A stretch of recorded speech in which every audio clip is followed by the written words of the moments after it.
Now, I can't believe I'm about to say these words, but forget Taylor Swift, Pink or Oasis. Yes, I've said it. The biggest Aussie tour of the decade is about to kick off. The Royal Tour. Frontman King Charles and bandmate Queen Camilla are literally minutes from touching down in Sydney, so what exactly do they have planned? Whether you're a fan of the Royals... I'm very proud to have a monarchy in Australia. I think it's a great leadership. ...or a royal hater. I had no idea they were here. There's no denying the King and Queen dropping by is a big deal. They're touching down in Sydney tonight for their first major overseas tour since the coronation. It's just a short trip, only stopping in Sydney and Canberra, leaving fans in the rest of the country feeling a little snubbed. It's always a disappointment when someone comes to town and you don't get to see them. I think they should have made a bigger effort. Well, he's old.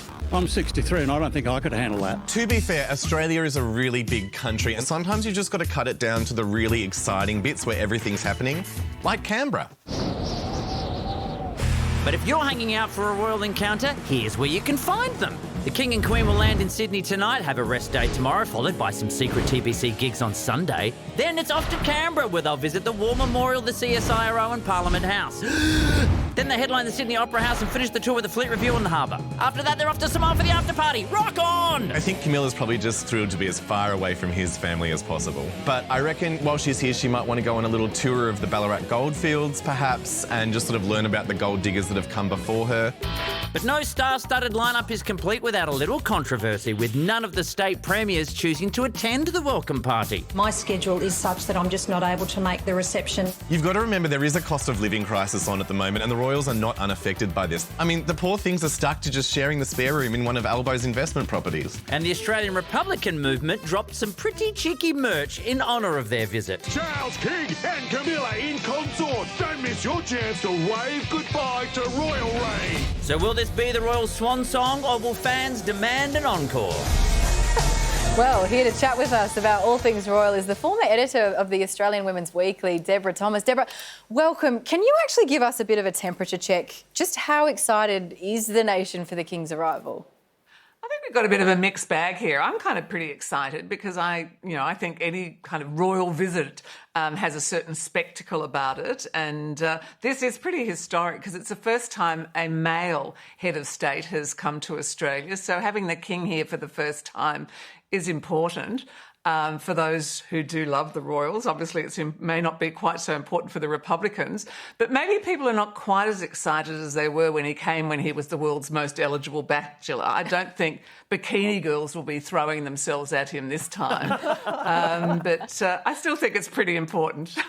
It's been less than 12 months since the King's cancer diagnosis. Do you think that's the reason for the limited itinerary? I would say so. I mean, he has a very special place for Australia in his heart. So the fact that he's even squeezing this in, I think, is pretty important for us, or pretty special as well. But anybody who has undergone chemotherapy understands the cycles and the sort of ups and downs that are associated with that. And I think that it's, full marks for him to do this and make this trip. But I would say absolutely yes. Now, this is a quick whistle-stop tour, so if you were in charge of the Royals' itinerary, where would you say they should be going?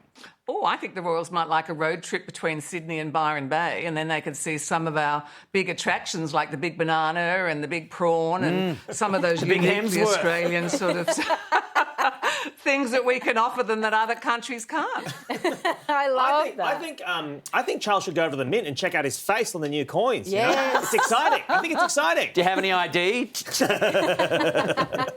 Hey, Deborah, there's a lot of people who wouldn't have grown up necessarily loving the Royals or knowing them as intimately as perhaps of previous generations. What do you think is important to know about Camilla and also the King? I think what's really important about Camilla and really fascinating is that he has been in love with her from the moment he first laid eyes on her, and the whole kind of story, the fact that the Diana story. I mean, Diana was huge, and I still have friends that sit in a Diana camp or a Camilla camp.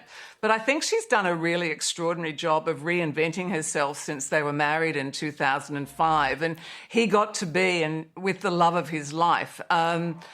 I actually met Camilla. I was lucky enough to meet Camilla in 2012 when she was here as the Duchess of Cornwall. She is an incredibly warm and funny and charismatic person. She's much more attractive in real life than the camera would portray her. So I think that what people should see is a woman who's really reinvented herself and really stepped up to this role that she now has. And I think full marks to her for doing that, because some terrible things were said about her. She had to endure a lot of horrible comments, horrible situations, and she's really risen above it.